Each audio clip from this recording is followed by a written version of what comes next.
Hey guys, how are we doing? So we're back on another Mother's Basement video, and this is about MEGALOBOX. MEGALOBOX is so good. If you don't watch MEGALOBOX, I highly recommend it. It's only 13 episodes, very good story. The animation is brilliant, really makes it stand out. It's a bit different from everything else. It has like kind of an old school look to it, which I really like. The music is absolutely incredible, and just the story is just so good. It's so good. It is, as this says, it's the ultimate underdog anime. That is the title of this video, and it's right. The title of this is brilliant.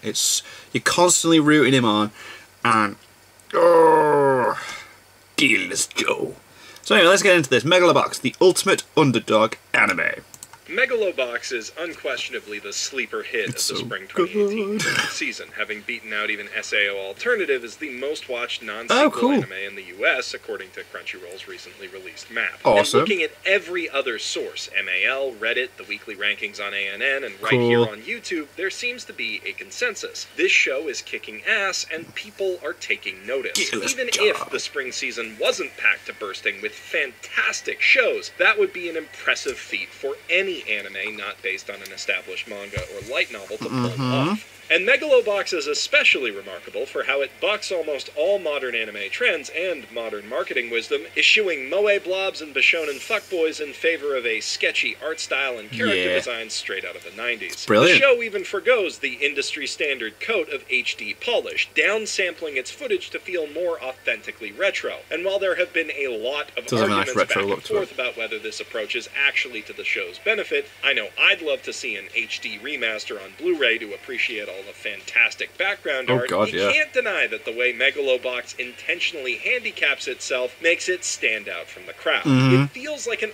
honest-to-God revival of classic rough and dirty sci-fi anime like Trigun and Cowboy Bebop, with a lead character this is what I thought the whole time. I was like, I feel like I'm watching a 90s anime. Manliness comparable to Spike Spiegel himself. And I'm not just saying that because of their shared affinity for the Fro, but that's not what we're here to talk about today. See, if you think about it, there are a lot of similarities between the approach of the show itself and that of its protagonist, Junk Dog, or Gearless Joe. His nickname says it all. He's a classically trained, no-frills boxer fighting his way up through a league where everyone else uses motorized gear that enhances their strength, endurance, and agility. Joe is the ultimate underdog. At first, it seems like little more than a crazy gimmick. Everyone thinks that Joe is just trying to get some quick and cheap attention by taking his regular old gloves into the ring against dudes with AI-driven robot arms. But through fight after fight, round after round of getting knocked down and refusing to stay there, Joe proves that he's not just some pretender. He's the genuine article, a fighter with spirit, talent, and integrity who more than deserves to stand in the ring with the big boys.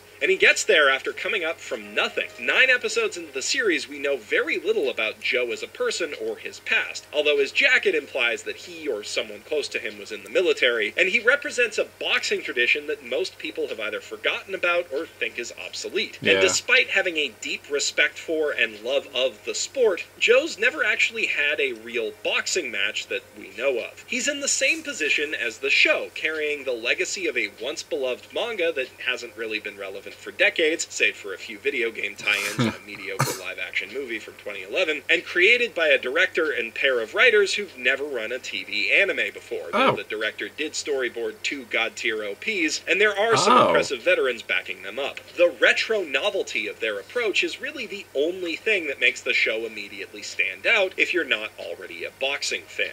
Dismissing Joe's gearless fighting style as a gimmick, even though it starts as one, is a mistake. It provides a tangible, albeit slim, advantage over his augmented opponents, giving him a slight edge in terms of reaction speed, as well as the psychological impact on the crowd and his opponents of seeing a regular-ass dude going toe-to-toe with what are essentially boxing cyborgs. Similarly, there's a lot more to MEGALOBOX's 90s-era character designs and sketchy aesthetic than just a cheap attempt to stand out from the endless sea of big eyes, tiny noses, and thin, broken line lips. The show is telling a gritty story with a rough but fun tone that's not well served by the clean, polished, flat look of modern digital anime. This is something that I talk about in much greater detail, specifically in regards to fantasy anime in this video, so I'm not going to dwell on it here. I need to watch that. Compare MEGALOBOX to, say, Dimension W, a show with a similarly dystopian setting and badass protagonist, which is good and good-looking, but doesn't doesn't quite sell the grittiness of its world Yeah, or it's hit like that bright, classic isn't it? tone as well as Megalobox does.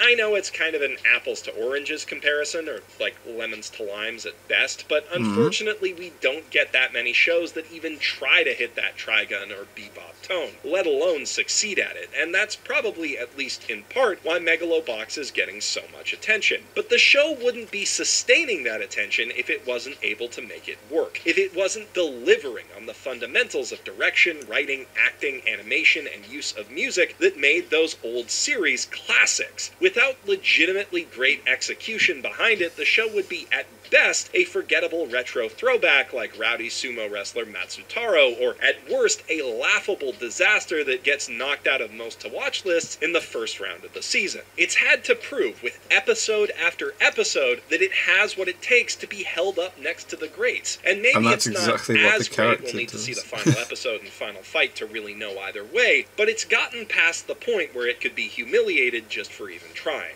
Likewise, Joe himself would just be a laughable footnote at the bottom of the Megalobox rankings if he couldn't hold his own in the ring. If he'd stayed down on the mat after that first knockout blow from Shark Samajima, if he wasn't able to bob and weave and throw jabs like a real pro. Can you guys tell that I'm not exactly a boxing buff? He'd have neither come am I. out of the ring It just really works, doesn't it? a joke with no hope of climbing to the top. He'd have been taking much less of a risk going in with even his busted-up gear from the underground arena, but not only would that garner less attention, it would be less authentic and less effective. He'd lose the small advantage of going in truly unarmed for what amounts to a tiny strength buff. And even if he did win, it wouldn't be half as impressive, and I doubt he'd have the same rabid fan base that he does at this point in the show. Yeah, everyone's rooting him on because he's the underdog. If we're taking this idea of gears as a metaphor for the convenience of modern digital anime production to the logical extreme, you could argue that Megalobox as it exists now is still Joe with the busted gear on.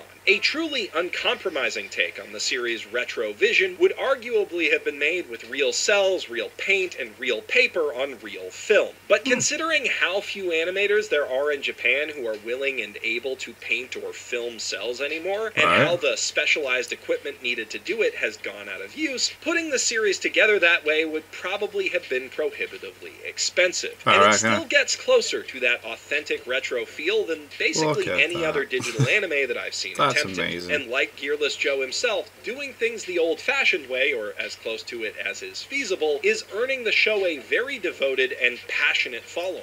It's been so long since we've had something like this, and even longer since we've had something like it that's legitimately great, that it seems like everyone who misses the feel of classic anime is pushing this series as hard as they can. I know I am, because I want to see more of it and more like it. It was the first show of the new season that Joey the Anime Man made a video about. Wooly and Pat of the Super Best Friends have been hyping the shit out of it, and the series is routinely reaching the top of our anime. It's not garnering quite as much attention as, say, Darling in the Franxx or My Hero Academia, but well, there's a reason that Crunchyroll didn't put sequels on their map for this season. And as for Franxx, well, that show's success is something we'll talk about another day. The point is that fans are responding to Megalobox's distinctive style and sensibilities in a powerful way, and pushing the series hard without necessarily eliciting. It'd be interesting to see what happens in the future now with animation styles, now that Megalobox is getting noticed. Shows tend to do. Even when I see people harshly criticizing the show for its sometimes meh fight choreography, or saying that they hate the retro downsampling effect, it's in the same breath that they gush about the music or the dramatic storytelling that makes the fights feel hype anyway.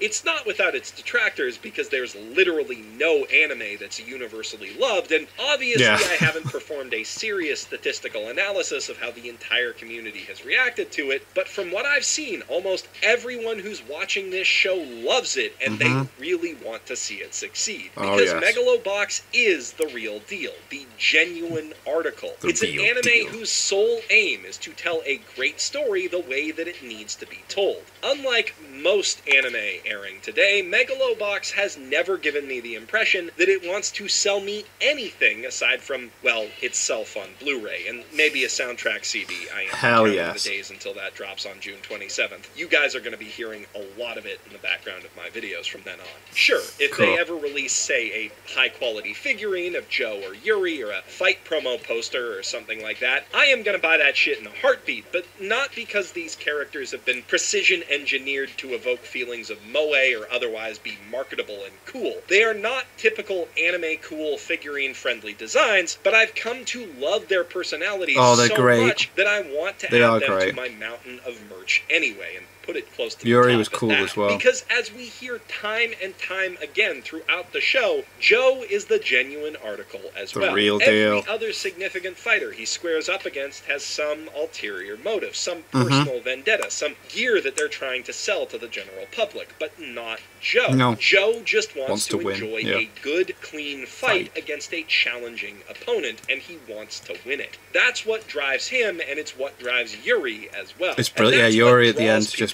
what makes them want to see the two of them fight, both as fans within the show's universe and viewers of Megalobox outside it. They're motivated by a simple love of the sport, and the show is motivated by a simple love of the anime movement. I'm not entirely sure if these parallels are intentional or not, and ironically, if classic anime and classic boxing movies are any indication, there's a good chance that Joe is gonna have to go down in his last round and maybe even die for this show to really go down in the anime history books. But intentional or not, and regardless of what happens, Joe reflects the ethos and cultural value of Megalobox almost perfectly. And they're both underdogs who I can't help rooting for.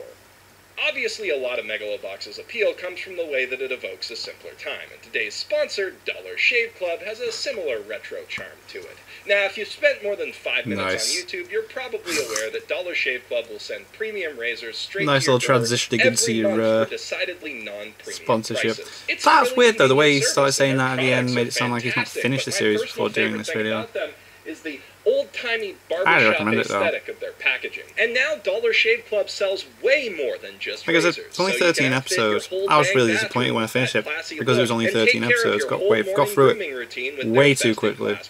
They've got great-smelling shower products, probably watch it again. and pastes for every I just love everything everything about it. Skin cream, and even flushable butt wipes. All of the same great quality and same got great the theme price tune as in my their head at the plain moment. shave As soon as I hear butter and Megalobox, razors. I'm like, But you don't just have to take my word for it, because right now Dollar Shave Club is offering their Daily Essentials starter set for just $5 to new members who sign up at dollarshaveclub.com/basement. That includes their executive handle, a 4-pack of executive razors, and a trial set of their lavender body cleanser, Dr. Carver's shave butter, and those lovely scented one-wipe Charlies. So go to dollarshaveclub.com/basement to try it for yourself and see how they can help you and your bathroom look your every day. Link in the doobly-doo.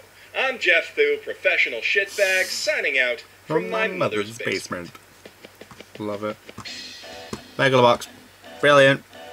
Brilliant. Yeah, because what was it? The two animes that I felt like the style come across to me was like, yes, yes, yes, Megalobox soundtrack, incredible. Like I instantly thought of Akira and Ninja Scroll.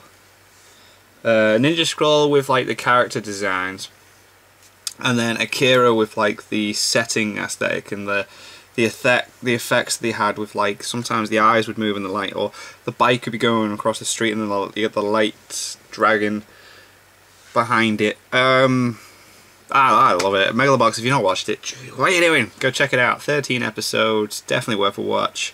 The characters are great, the story's great, and everything fits in. There's like odd bits in the episodes where you're like, why they put that in there, and then later on it's just like, it's still part of it. It's fantastic, I love it. From the get-go, first episode is just like, as soon as the episode finishes the first episode, you're like, yo, I need to see the second one, what happens, and then, it's fantastic.